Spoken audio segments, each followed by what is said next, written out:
ఇప్పుడు ఆ చిన్న హాస్పిటల్‌లో పనిచేసేటప్పుడు ఫస్ట్ నేను వాటి గురించి కొన్ని మంచి విషయాలు చెప్పాలని మీ అందరితో షేర్ చేసుకోవాలని అనిపించిందనమాట. మంచి విషయం ఏంటంటే చక్కగా ఒక 2 బెడ్‌రూము హౌస్ ఇచ్చేవాళ్ళు. Independent house.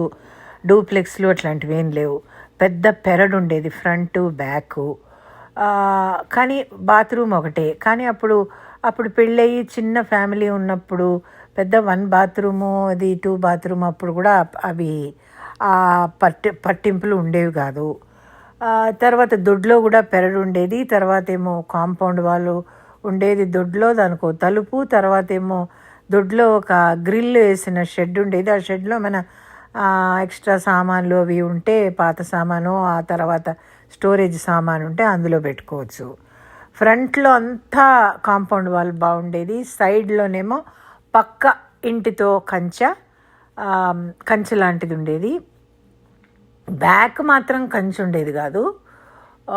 ఏవో మేక్ షిఫ్ట్ కంచెలు ఏవో ఉండేవి, కానీ అందులోంచి పందులు అవన్నీ వచ్చేసి మేము వేసిన కూరగాయ మొక్కలన్నీ ధ్వంసం చేసి పారేస్తూ ఉండేవి. సో పూల మొక్కలు ఒక్కటే ఇదనమాట. పూల మొక్కలు చాలా ఎన్నో రకరకాల పూల మొక్కలు అవి వేసుకునేదాన్ని. జినియాలు, రోజెస్, మల్లెపూలు, చిలక ముక్కు పూలు, తర్వాత మెట్ట తామర, గులాబీ, లిల్లీసు, అవన్నీ ఎంత బాగుండేది. ఒక నందనవనంలాగా అనిపించేది అనమాట. అప్పుడు నాకు వయస్సు 25-25 ఏళ్లలో. సో ఆ ఇంట్లో నేను వేసుకున్న ఆ తోటలో అలా తిరుగుతున్నప్పుడు ఎంత బాగుందో అనుకునేదాన్ని.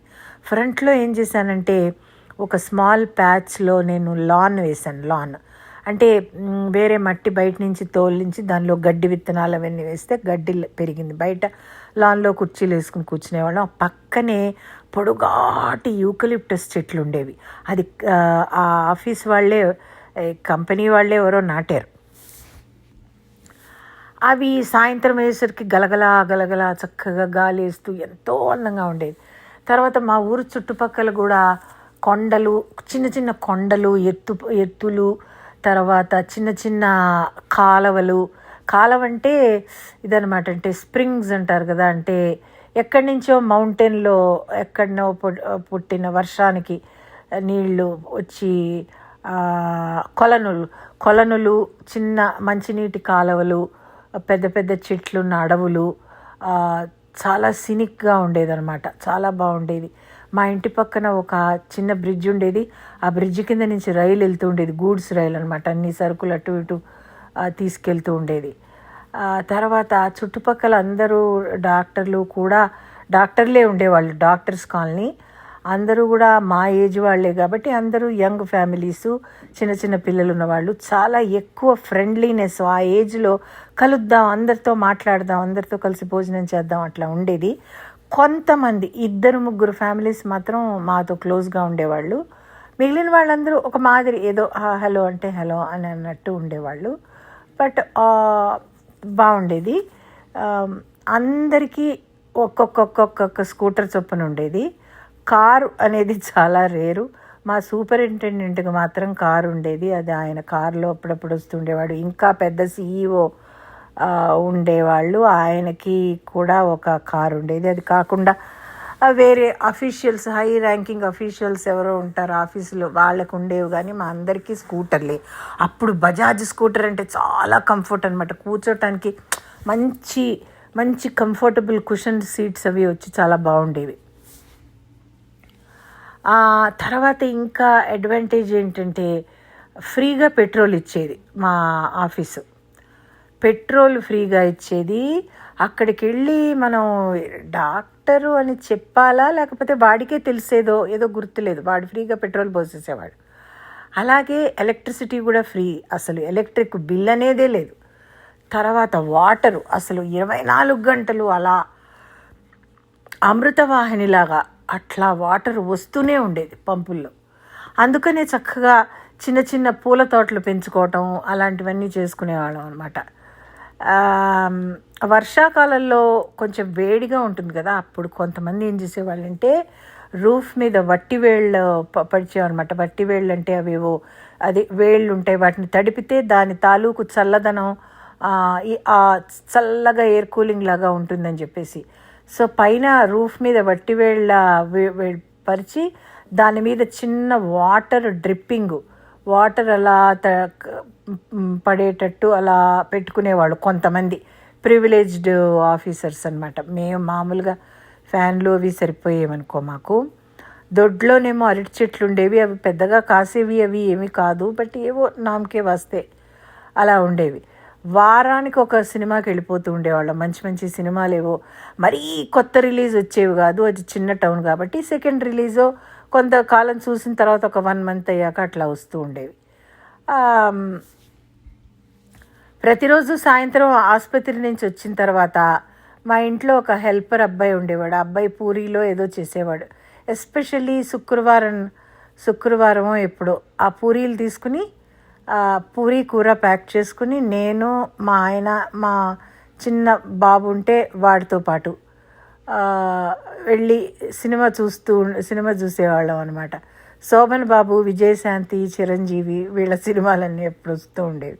జయప్రద, జయసుధ. సో అట్లా అది ఆ రకంగా బాగుండేది. తర్వాత సినిక్గా అంతా బాగుండేది. ఇంకా